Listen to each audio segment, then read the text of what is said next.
Систины гэгэн их 1512.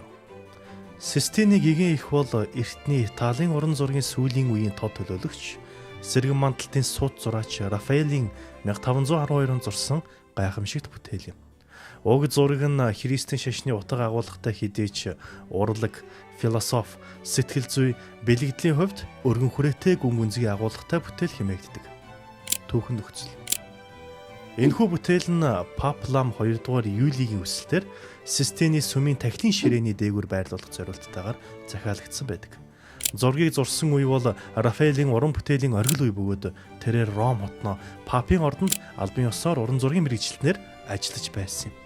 Систины гэгэн ихэнээр дамжуулан Рафаэл зөвхөн шашны сэдэв төдийгүй хүний оршихуйн хүн чанар, аврал, үнэн гэсэн философийн ойлголтуудыг илэрхийлсэн байдаг. 10 барил.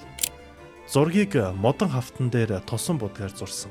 Рафаэл сфумато хэмээх зөөлөн бүдэг, шилжилт бүхий будгийн техник ашигласан бөгөөд дөрүүдийг гэрэл, агаараар орчныг нь тойруулан зөөлрүүлж амьд мэт хийсвэр байдлыг бий болгосон. Гэгээ эхийн дүр нь төв хэсэгт байрлаж, хөшиг сөхөгдөж, нээгдэж буй театрын тайз мэт найруулгатай. Дөрүүдийн харилцаа. Мадонна буюу гэгэн их үүлэн дээр алхаж буй мэт хөдөлгөөнтэй. Мөрөн дээрээ бяцхан Есүсийг тэврэн царай нь намуухан гонигтай байдал ажиглагдагч урагшаа буюу үзэгч рүү чиглэсэн. Түүний нүдэнд гүн төгшүүр, хүлээлт, их хүний хайр, цаг хугацааны урсгал бүгд нэгэн зэрэг шингэсэн байдаг. Бяцхан Есүс. Тэрээр баруун гарынхаа хуруугаар бүдэг дохиж, зүүн гараараа энгийн байдлаар ихийнхээ хувцсанд хүрсэн. Харахад жирийн хүүхэд мэт боловч харцсан гүн бүхнийг мэдэрсэн мэт авралын төлөө төрсөн гэсэн санааг үгээр илэрхийлдэг. Гэгэн Сикст. Зургийн зүүн доод хэсэгт байрлах энэ дүр хөшиг сөхөгдөж буйг илтгэн тэнгэрлэг үзэгдэлд үзэгчийг оролцуулж буй мэтнүүдээр шууд ширтэн зааж буй.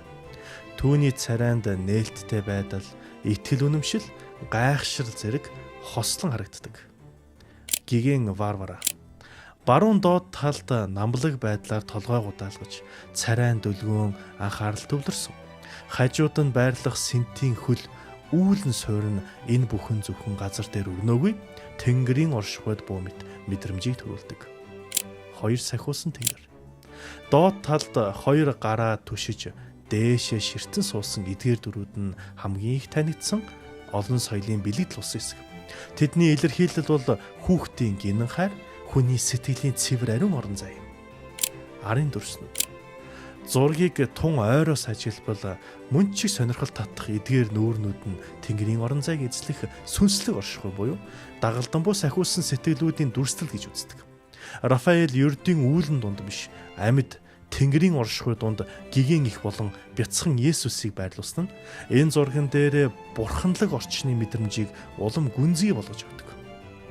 Рафаэл арын дэвсгэрт үүл, гэрэл, агаар мэт бүтцээр гүн гүнзгий мөх оршихуйг илэрхийлсэн. Гэгээ эхийн дүрийн ард орчноос үл мэдэгдэм ялгарсан байдалтай сүнслэг шин чанартай харагддаг. Гэрэл нь яг л дээрээс ирж доош бууж буу мэт дүрслэгдсэн нь бурхны ивэл тэнгэрлэг гэрлийн тусгал мэт тайлбарлагддаг. Зөөлөн гэрэлтсэн сүүдэрт шилжүүлэлтүүд нь сэтгэл зүйн амгалан оршихуйн энергийн ухаарлыг бий болгодог. Гүн ухааны болон соёлын утга. Энэ бол гүн ухааны зураг. Үзэгчийг урагшаа татан орж ирүүлэх зохиомж нь зөвхөн ажиглах бус, оролцох, бодох, итгэх, эсвэл эргэлзэх орон зайг нээдэг. Рафаэлийн гэгэн их бол төгс төгөлдөр их хүн, дээд хүчний дүр. Түүний нүд бол үзэгчийн сэтгэл рүү чиглэсэн асуулт юм. Чи итгэж байна уу? Чи авралт хүрэх замыг ойлгож байна уу гэж бовд. Систины Мадонна бол зөвхөн шашны сэдэв биш. Энэ бол хүн төрлөخت нь итгэл, айдас, итгэлцэл, уярал, тэнгэрийн болон хүний оршихуйн зааг дээрх гэсэн гэгэн дүрслэл юм. Рафаэл энэхүү бүтээлээрээ зөвхөн урлагийн хэлээр бус, сэтгэл зүйн гүн рүү өнгийсэн философийн ухаалаг яриаг эхлүүлж бөгд. Өнөөдөр энэ бүтээл Дрезден хотын сэргэн мандалтын үеийн уран зургийн галерейд хадгалагддаг бөгөөд дэлхийн уран зургийн түүхэнд хамгийн нөлөө бүхий сэтгэл зүйн гүн утгатай бүтээлийн нэг хэмээгддэг. Сонирхолтой баримтууд. Энэхүү зургаас хамгийн их алдартай хэсэг бол доод талын хоёр сахиусан тэнгэр бөгөөд тэд дэлхийн pop соёлд хамгийн олон хулбарлагдсан дүрсүүдийн нэг болсон. Бүтээлийг 1754 онд Саксоны хаан 3 дугаар Август худалдан авч одоогийн Дрезден хотын уран зургийн галерейд авчирсан байдаг. Энэ нь тухайн цаг үед уран зургийн зах зээл дэх хамгийн өндөр үнэтэй бүтээлүүдийн нэг байсан. Наполеоны үед Франц руу зөөж дараа нь буцаан шилжүүлсэн гэдэг.